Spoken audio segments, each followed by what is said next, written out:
Buongiorno e benvenuti, ben svegliati a 7 in punto. Questa mattina parliamo di musica, parliamo di un concorso internazionale dedicato al grande maestro Claudio Scimone. Per parlare di questo concorso, perché i termini per la presentazione delle adesioni stanno per scadere, e per parlare, come vi dicevo, di questo concorso abbiamo qui con noi il presidente Nicola Guerini, direttore d'orchestra, che credo non abbia bisogno di presentazioni. Buongiorno e benvenuto. Buongiorno a voi.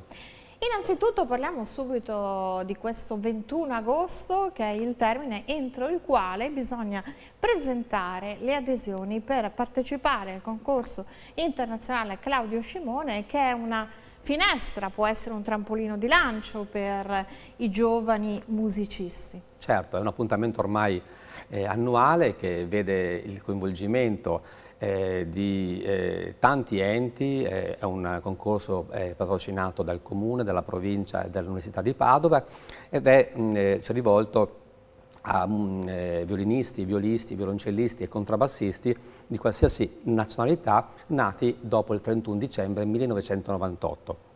È un'iniziativa che ormai si ripete ogni anno e serve proprio per portare avanti il pensiero del maestro Scimone, il fondatore dei Solisti Veneti, e che ogni anno praticamente con il concerto finale dei vincitori viene ricordato non solo per essere stato un grande artista, un grande musicista, ma soprattutto perché ha coltivato la promozione per i giovani talenti. Lui durante tutto il percorso della sua attività ha sempre promosso, ha sempre incentivato le nuove generazioni. Quindi questo concorso nasce con lo scopo proprio di continuare questo pensiero e per fare un lavoro anche culturale si è costituito un comitato che porta il nome appunto del concorso, che è presieduto dalla moglie Clementine Hohendohr Scimone, che attraverso le proprie testimonianze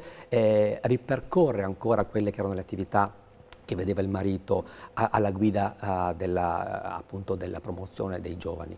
E naturalmente il comitato ha creato una serie di sinergie importanti, che ha visto creare una rete molto viva sul territorio. È un concorso internazionale, naturalmente. Abbiamo avuto nelle scorse edizioni la partecipazione di importanti strumentisti, alcuni dei quali ha già diciamo così, intrapreso una importante carriera, quindi è un concorso che ha dato il battesimo anche artistico a questi giovani talenti. La scadenza, come diceva giustamente lei, è il 21 agosto.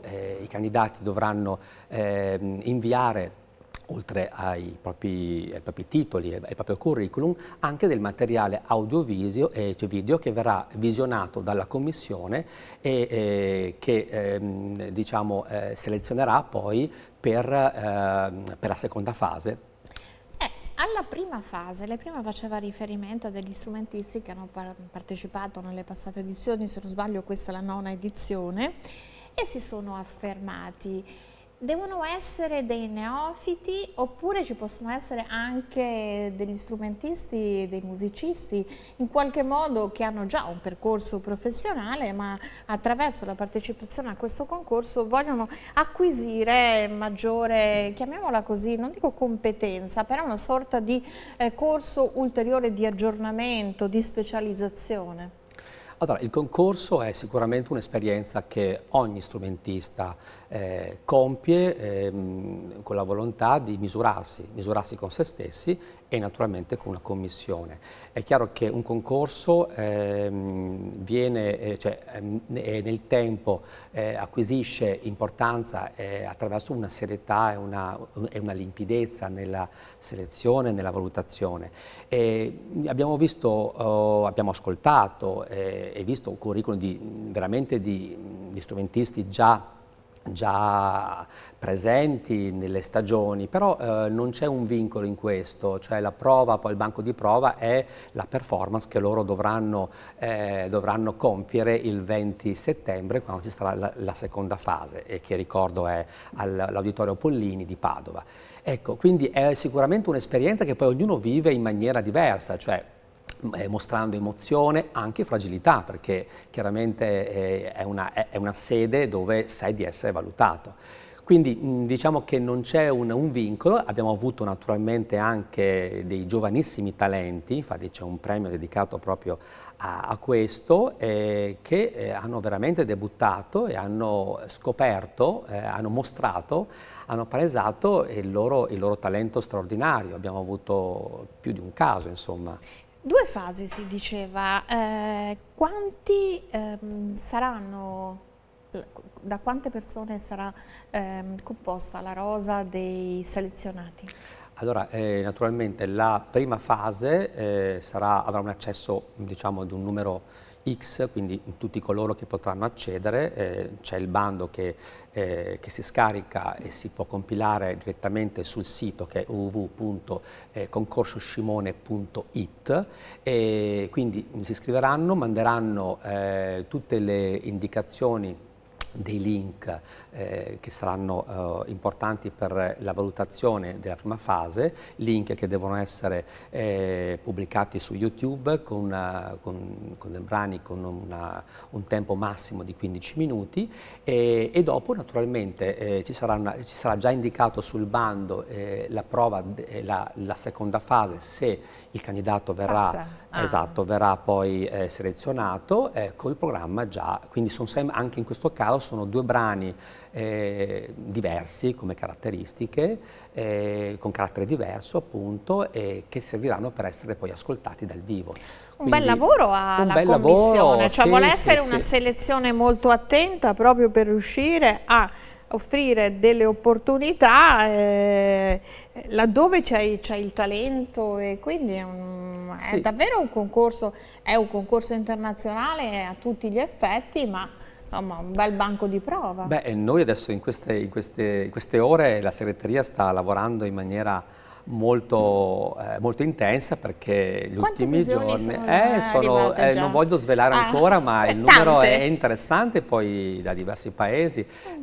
Se ricordo, lo scorso anno abbiamo avuto veramente molti paesi extraeuropei, ricordo oltre il Brasile, ma anche il Messico, l'Iran, l'India, il Giappone, quindi voglio dire abbiamo avuto veramente una partecipazione che dimostra anche una fruizione importante del bando, perché il bando è bilingue, viene spedito Vuol dire che c'è interesse nel mondo? C'è molto interesse, ma perché secondo me il concorso non è solamente una competizione, è un modo anche soprattutto per coltivare il dialogo. Io credo che questo sia uno degli elementi fondamentali che esprime il pensiero del maestro Scimone. Scimone era un ambasciatore, era un musicista. Era un'icona, ma era un ambasciatore della musica, e siccome la musica è un linguaggio universale... È socialità. Esattamente, è una polis, cioè l'orchestra, il fare musica insieme è un modo per condividere, per scambiarsi, per concertare insieme, tracciare insieme una narrazione che è poi il futuro. Quindi se noi prendiamo la musica, un brano musicale, e lo spieghiamo in questa veste, e ci accorgiamo che Scimone aveva capito, come anche altri grandi direttori, grandi musicisti, che la musica è il veicolo per far incontrare le persone, e quindi in questo caso il concorso non è solamente, ripeto, una competizione, ma diventa un ritrovo di talenti che in quell'occasione si misurano e si confrontano, ma sempre all'interno di una promozione culturale che deve essere al primo posto. In questa visione il concorso diventa anche mi passi il termine forse inappropriato, un pretesto per diffondere anche una visione del ruolo della musica come viatico, lei prima parlava di socialità, ma anche come viatico di formazione, di apprendimento e anche di insegnare, senza l'arroganza di dover possedere la verità, ma di insegnare sempre di più ad emozionare e ad emozionarsi.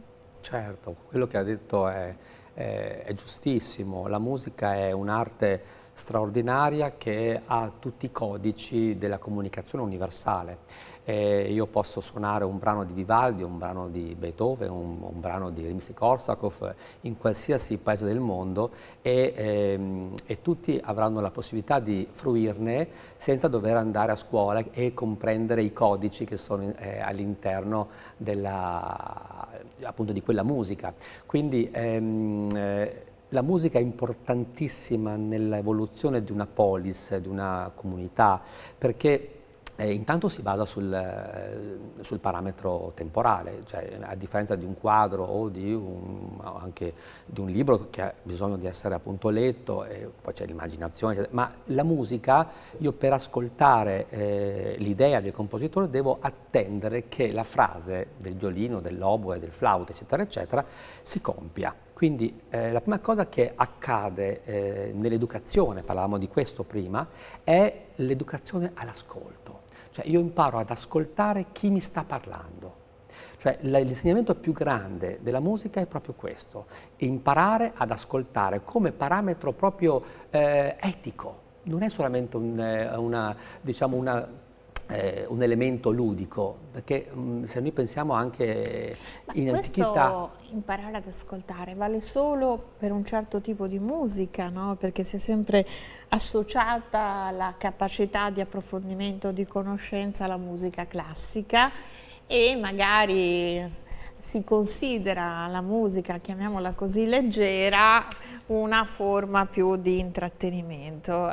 Dai che insomma.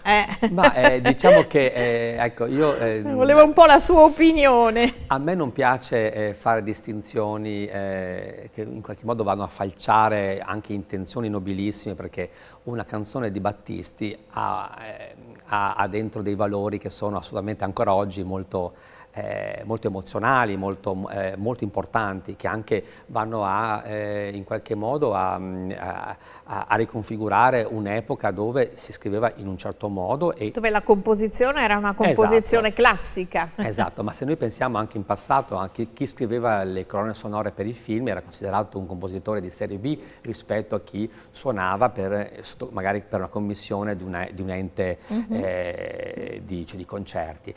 Io non trovo personalmente corretto fare questa distinzione. Io penso che qualsiasi suono, quindi vado addirittura ancora ai suoni della natura. Proprio questo volevo ecco, sondare questo Io trovo questo che aspetto. se tutti noi imparassimo ad ascoltare, quindi per nutrire un sentire, tra virgolette, che diventa veramente l'elemento che ci permette di evolverci, io ascoltando tutto ciò che mi accade intorno, quindi io divento un radar praticamente, tutto questo viene elaborato culturalmente, perché è chiaro che chi ha letto magari, chi ha visto mostre, chi va non so, ai concerti, chi ha altre esperienze, aggiungerà nella propria narrazione tutti gli elementi che fanno parte della propria formazione. E man mano nota le differenze. Certo. Perché man mano che si studia, che si ascolta, si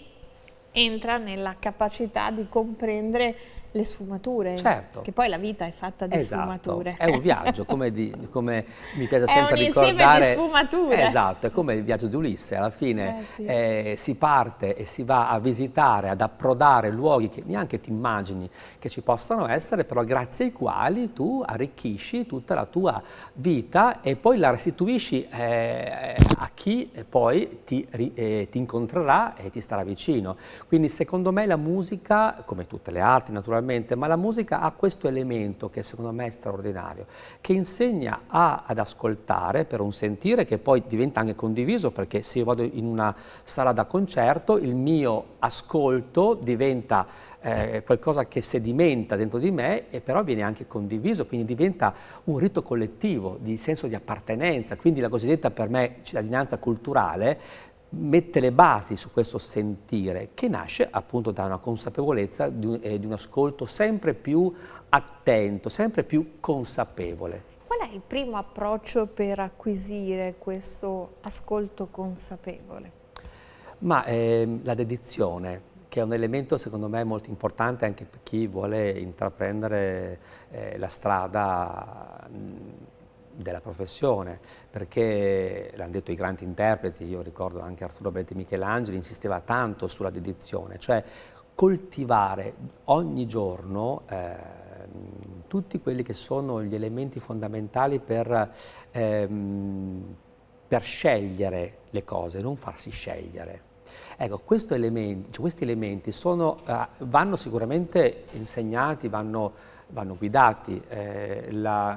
Cioè, tornando al concorso, il talento si sente subito, il talento anche nel giovane strumentista, però si comprende ancora meglio quando c'è una dedizione, quando ci sono delle esperienze che hanno inciso ciò che stai facendo, gli incontri con i grandi maestri che ti hanno forgiato alcune scelte. Ecco, il che viaggio non vuol dire scimmiottare i grandi maestri, ma no. è possedere la materia per personalizzarla. Sì, certo. Io credo che avere io amo moltissimo le arti figurative, sono innamorato anche della scultura, penso sempre alle donne di Henry Moore, per esempio, che ho visto dal vivo e sono un'esperienza straordinaria tra vuoto e pieno. Ecco, la vita va vissuta esattamente come quando uno gira intorno a una scultura, ci sono dei pieni, dei vuoti.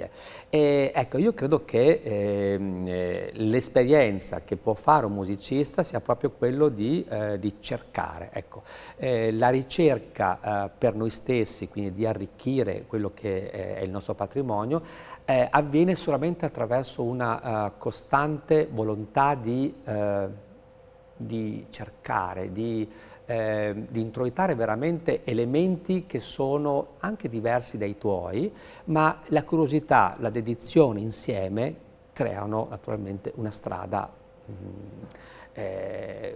molto positiva, a mio avviso. Questo approccio di ricerca per quanto riguarda il musicista vale sia per la fase compositiva che per la fase interpretativa? Ecco, sono due fasi diverse. Colui che scrive un testo musicale chiaramente crea una regia, stabilisce, traccia sulla partitura quelli che sono appunto i codici poi che vanno interpretati dallo strumentista. Beh, devo dire, abbiamo avuto anche casi, io penso a Bernstein che era direttore d'orchestra, compositore e direttore d'orchestra, quindi poteva anche dirigere, penso anche a Gustav Mahler per esempio e molti altri. Ecco, l'interprete, il compito dell'interprete, la sfida dell'interprete è quello di riconoscere questi codici, riconoscere quello che è il mondo intorno a quella pagina e ricrearne il respiro, perché il suono è importante, ma è molto più importante quello che accade prima del suono, no? Ecco, quindi la mentalità, il pensiero che permette poi di arrivare all'approdo cioè sonoro. Ecco, sono due mondi, due pianeti che si guardano, magari talvolta si toccano anche, collaborano insieme, però sono due responsabilità diverse. Una è più, diciamo, lavora in maniera un po' come potrebbe fare il romanziere, il pittore, poi chiude la partitura e è finita. Il lavoro veramente articolato dell'interprete è quello di renderla viva ogni volta. Quindi renderla moderna. Esattamente, Quindi, certo. Non c'è proprio un'interpretazione filologica, c'è un'interpretazione filologica ma con un apporto di estrema modernità. La domanda adesso è al direttore d'orchestra. Allora, la filologia è un elemento molto importante oggi perché ci permette, grazie alla fruizione generosa degli archivi, di attingere sicuramente a quelle fonti che magari 20-30 anni fa erano più difficili da reperire, a meno che uno Quindi non ci prendeva... sono anche delle notevoli scoperte. Certamente, certamente, però ecco, c'è un'attenzione anche dal punto di vista della musicologia, degli studiosi che si sono occupati in maniera capillare per proprio ripristinare, per anche riprendere e anche purificare da certe tradizioni che avevano in qualche modo fuorviato Anche certe banalizzazioni, Sì, magari, se certo, vogliamo, certo. certe etichette che erano frutto magari di una conoscenza parziale dell'opera di un Certo, compositore, certo. quindi ritrovando, rivitalizzando, reinterpretando pagine inedite, probabilmente è emerso anche un Anche aspetto una arricchito. modernità, Sì, sì. certo, se noi sentiamo e se noi prendiamo l'Orfeo di Monteverdi e lo concertiamo, stando molto attenti a tutte le dinamiche che ci sono all'interno, scopriamo che è un autore profondamente moderno. Quindi io credo che poi il ruolo dell'interprete sia investito veramente di una grande responsabilità, proprio perché tu hai nelle tue mani un capolavoro che parla attraverso il tempo, perché Che ha tante vite poi. esatto, Che ha dialoga tante nel vite. tempo. E che Siamo ha noi che tante vite. dobbiamo intercettare quegli elementi che sono moderni, che sono ancora moderni e quindi tornando al viaggio, anche l'interprete compie un viaggio dentro il testo musicale. Poi la modernità nasce anche da una squisita tua attenzione a quello che cioè quello che è il repertorio e alla cultura che sta intorno a quel repertorio. Oggi è impensabile diciamo così, trascurare figure come magari eseguire musica di Vivaldi e trascurando tutta la cultura che sta intorno, dalle ville venete ai dipinti e naturalmente all'acqua di Venezia. Ecco, tutti questi elementi fanno parte di un processo antropologico che secondo me è fondamentale per poter affrontare qualsiasi partitura e diventa molto affascinante per tutti gli interpreti. Poi un direttore d'orchestra è di fronte a una mappa di 1000 elementi che c'è l'imbarazzo della scelta per poi dopo iniziare una narrazione in fase di E esecuzione. un direttore d'orchestra cambia anche nel tempo l'interpretazione che dà ad un brano? O dipende anche dagli orchestrali che ha di fronte? Ma io penso che dietro a ogni scelta e a ogni levare che c'è in È ogni una scelta unica in quel No, momento, no, no, irripetibile? c'è un pensiero che può anche cambiare nel tempo, ma perché cambiano anche le conoscenze. È chiaro che se io faccio sempre l'esempio, certe volte mi divertivo con qualche amico, dico guarda, magari sei in treno ai tempi del Covid purtroppo, quando eravamo tutti super mascherati, Certo. l'unico elemento di comunicazione erano gli occhi. E tu scoprivi veramente attraverso lo sguardo anche proprio una conoscenza che dietro sta alla persona. Io ricordo che mi dicevano sempre, tu quando osservi una persona che ha viaggiato molto, che ha visto tanti paesi, lo vedi dal colore degli occhi, no? Da Che come si brillano. illumina. Esatto. Brillano. E gli occhi sono la macchina fotografica più straordinaria perché ogni cosa che vediamo rimane, no? Ecco, quindi è chiaro che noi quando abbiamo letto tanti libri, abbiamo visto tante mostre, abbiamo conosciuto tante persone, ci siamo emozionati, ci siamo innamorati, abbiamo amato. Tutto Abbiamo una questo ricchezza enorme. quando si alza la bacchetta, quando si suona il pianoforte e quando si suona il violino, eccetera, eccetera, tutto questo esce, e questo è il valore grande dell'interprete. Sempre però come riferimento il testo di un autore che non sei tu, Ma che? ma che è diciamo, naturalmente un autore importantissimo, ma come potrebbe essere anche un testo teatrale, naturalmente. Ecco. La musica è una delle arti che ha una potenza trasversale, universale. Mi piacerebbe parlare del suo progetto, dell'utilizzo della musica nelle carceri, perché Si parla tanto, no, di recupero, si parla tanto di dare una nuova opportunità di vita a persone che hanno commesso degli errori, ma bisogna, perché davvero abbiano una svolta, andare a toccare le corde più profonde. E la musica può essere una strada discreta, senza in qualche modo violentare la persona, per progressivamente portare a questa evoluzione? Per far cambiare registro, può essere? La mia risposta è naturalmente sì. Sì, perché questo laboratorio che è percettivo, quindi non è un corso musicale, non è neanche un corso di arti figurative, perché poi spiegherò perché parlo di arti figurative. È un laboratorio permanente percettivo che si basa sulla fruizione libera, già questa parola in un habitat come quello chiaramente già suona in maniera molto forte. I detenuti vengono coinvolti in questa esperienza immersiva del suono, quindi io mi creo un percorso narrativo.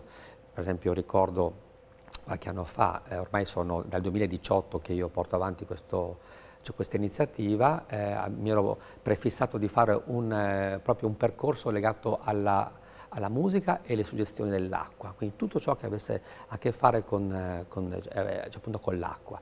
E quindi i detenuti erano coinvolti in questo percorso, cioè loro ascoltavano queste brani musicali e poi liberamente loro tracciavano su dei fogli bianchi le proprie sensazioni, la propria quindi attraverso l'arte figurativa, attraverso un Esattamente. disegno. Ecco, sa, quello che diceva lei prima, la cosa che mi ha colpito molto e talvolta anche commosso, specialmente i primi anni, era vedere queste persone con delle storie incredibili alle spalle che generavano sui fogli veramente dei disegni pieni di colore, e che poi venivano spiegati, perché poi il momento più importante era il momento del confronto. Loro spiegavano ciò che loro immaginavano e quindi la musica è servita intanto a non giudicare. Cioè loro, perché diciamo la cosa che mi stava molto a cuore era di non entrare a gamba tesa per educare. Questa è una parola orribile. Quello che stavo dicendo io prima, forse usare un termine pesante. La musica non ha bisogno di essere spiegata, con discrezione. Esatto, loro ascoltavano, devo dire alcuni addirittura con un po' con qualche perplessità, perché è chiaro che io non facevo ascoltare la musica rap, ma senza pregiudizio naturalmente. No. Cioè, perché per fare un certo tipo di percorso ci vuole anche un certo tipo di partitura. Esattamente, io cercavo nei primi anni di lavorare molto sul concetto del tempo, della pulsazione del tempo, come pulsazione cardiaca in un luogo altro come quello. Quindi la dimensione della percezione nasceva dal fatto che loro erano costretti in senso positivo ad ascoltare ciò che succedeva all'interno della narrazione musicale, e da questa pazienza non forzata, ma diciamo così dedizione. Ecco, questo lasciarsi accompagnare nota dopo nota. Io ho visto più di una volta detenuti non giovani piangere, ma scoppiare a piangere. E addirittura ricordo un uomo che mi disse che erano anni che non riusciva a piangere. Quindi la musica riesce a fare questo, a scardinare, ma la mostra che è stata poi allestita a Palazzo Zuckerman è stata la dimostrazione, cioè si sono visti questi elaborati che praticamente erano un mosaico, una mappa di colore e di emozioni, che però per chi visitava, cioè guardava, osservava ogni dettaglio, non era solamente il dettaglio del colore, era proprio l'emotività di chi ascolta. Raffigurata. Quindi proprio. Una forma catartica l'emozione che diventa immagine, esatto, attraverso la musica. Attraverso la musica. Quindi ecco, la narrazione, cioè il viaggio sonoro, li ha portati a, diciamo, coniugare il proprio habitat all'interno di un luogo che loro ricostruivano sul foglio, qualcosa che andava oltre. Cioè, io ricordo che all'inizio facevo ascoltare il brano a occhi chiusi e poi dopo, naturalmente, col secondo e il terzo ascolto, loro cominciavano a tracciare sul foglio questi segni, queste gestualità, no, cromatiche. Ma la cosa che che ricordo con grande commozione è stata a Verona, il primo laboratorio, poi Padova e poi Treviso. Quando io ho fatto questo percorso sull'acqua, io ricordo un paio di detenuti che non riuscivano mi dicevano che non dormivano, venivano sempre aiutati perché soffrivano di insonnia.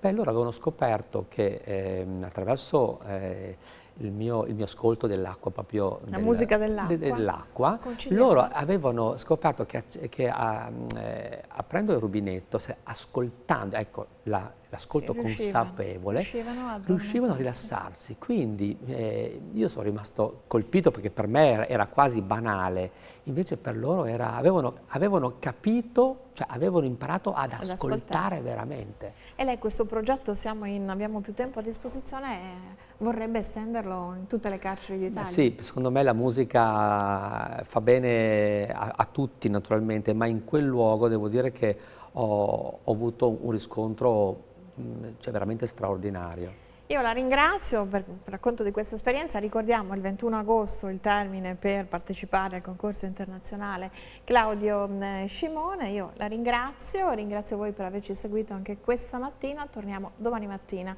Altri ospiti, altri argomenti. Grazie al maestro Nicola Guerini. Grazie a voi.